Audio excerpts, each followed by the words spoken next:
Assalamualaikum warahmatullahi wabarakatuh. Okey, para pelajar sekalian. Okey, hari ini Ustazah nak terangkan sedikit tentang mata pelajaran akhlak tahun 3.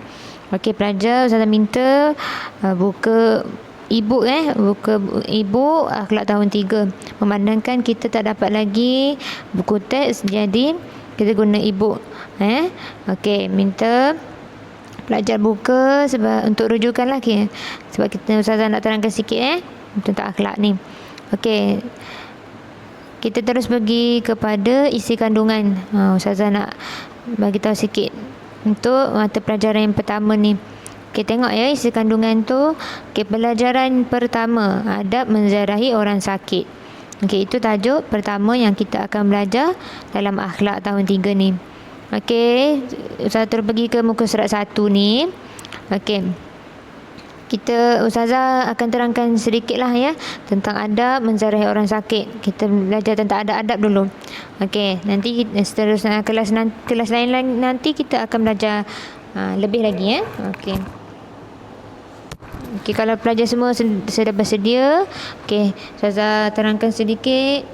Kita pergi kepada kotak kuning ni Okey, kotak kuning.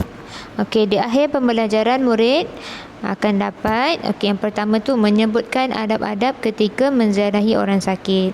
Yang kedua, membaca dan menghafaz dalil menziarahi orang sakit. Yang ketiga, membaca dan menghafaz doa menziarahi orang sakit.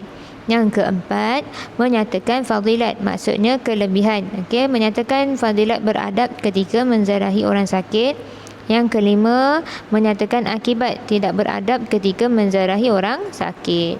Okey, itu antara yang kita akan belajarlah dalam tajuk adab menziarahi orang sakit. Okey, kita terus pergi kepada ni kotak warna purple ni, warna ungu ni. Okey, baca dan faham. Okey, adab-adab ketika menziarahi orang sakit. Okey, Ustazah akan baca dulu terlebih dahulu, kemudian Ustazah akan terangkan. Okey, yang pertama tu memilih waktu yang sesuai untuk berziarah. Yang kedua, memendekkan waktu ziarah. Yang ketiga, mengucapkan kata-kata yang baik sahaja. Keempat, berkata dengan suara yang lembut dan sopan. Yang kelima, mendoakan orang yang sakit agar cepat sembuh. Yang terakhir, nombor 6, memberikan kata-kata nasihat supaya bersabar, tabah dan bersangka baik kepada Allah Subhanahu wa taala. Okey, saya terangkan. Yang pertama tu memilih waktu yang sesuai untuk berziarah. Okey, maksudnya kalau kita nak ziarah orang, kita kena pilih waktu yang sesuai. Contoh kalau kita sakit, kita kan kalau orang sakit ni kan kena berehat kan, kena berehat secukupnya, kena makan ubat, tak boleh stres-stres, ada tekanan, nanti lambat pula nak baik. Jadi kita kena rehat secukupnya. Okay, kalau kita sakit, kita pun nak berehat juga kan. Jadi kalau orang datang time kita tengah rehat kan, rasa macam tak seronok je kan, sebab tu time rehat kita. Jadi macam tu juga orang lain, kalau kita nak ziarah kawan kita ke saudara mara kita yang sakit ke, kena tengok masa bila yang sesuai. Tak boleh sesuka hati je pergi. Kalau contoh sekarang ni lagi senang, lagi mudah. Ada telefon, ada WhatsApp, boleh call kan, boleh WhatsApp, boleh message, tanya, boleh tak waktu macam ni saya nak ziarah awak. Kalau orang tu kata boleh, bolehlah pergi kan. Maksudnya kita minta izin dulu, sebab sekarang lebih mudah kan. Okey, kena pilih waktu yang sesuai untuk berziarah. Yang kedua, memendekkan waktu ziarah. Maksudnya memendekkan waktu ziarah ni, kita tak boleh lama-lama kalau kita nak berziarah orang. Kita kena tengok masa kan. Sebab masa mungkin waktu tu dia nak makan ubat, nak berehat kan, ataupun orang yang nak jaga orang berziarah tu pun ada perlukan waktu rehat juga, nak masak lagi. Okey, pendekkan waktu ziarah. Cukuplah sekadar kita datang, bawa buah tangan, tanya khabar. Okey, itu pun dah cukup, dah memadai. Okey, yang ketiga, mengucapkan kata-kata yang baik sahaja. Orang sakit kalau kita nak ziarah ni, kita kenalah cakap yang baik-baik je, tak boleh cakap yang bukan-bukan, supaya sedap hati dia dengar kalau kita bercakap kan. Dia tak nak stres-stres. Jadi kita kena cakap benda baik je kan. Okey, Kalau nak bergurau pun jangan bergurau berlebihan Okey, kita kena jaga hati orang yang sakit ni kan. Okey, nombor 4 tu berkata dengan suara yang lembut dan sopan. Okey, suara kita kalau kita nak bercakap pun kena ada hadnya, tak boleh terjerit-jerit, tak boleh kuat-kuat, kena cakap pelan-pelan je. Nanti kan kalau kita tercakap terjerit ke nanti orang sakit tu terkejut lah apa kan. Jadi kita kena jaga perasaan orang yang sakit. Okey. Nombor 5 tu mendoakan orang yang sakit agar cepat sembuh.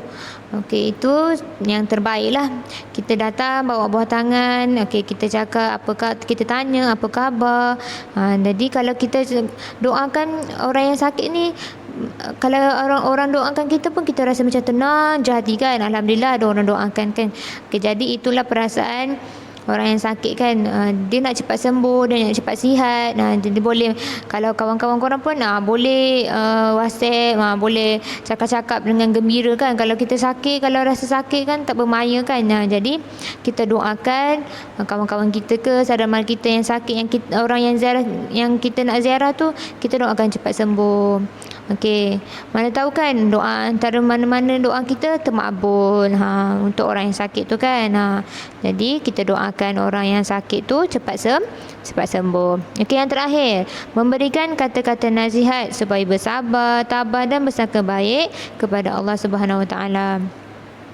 Okey, kata-kata nasihat, kata-kata semangat ni lah kita perlu bagi tahu, kita kena cakap dekat orang yang sakit tu supaya dia pun bersemangat kan. Mereka-mereka ini yang sakit ni semangat dan bersangka baik kepada Allah Subhanahu Taala. Allah bagi sakit tu bukan tanda Allah tak sayang. Allah sayang. Sebab apa? Hikmah antara kalau sakit ni, hikmah kita sakit ni antaranya adalah Allah nak hapuskan dosa-dosa kita. Supaya beringatlah, supaya kita kalau kita sakit kan kita akan mudah ingat Allah kan. Kalau kita gembira pun kadang-kadang kita terlajak gembira pun kadang-kadang kita terlupa kan. Jadi dengan sakit ni lah Allah nak ingatkan kita supaya kembali kepada Allah Subhanahu Wa Taala.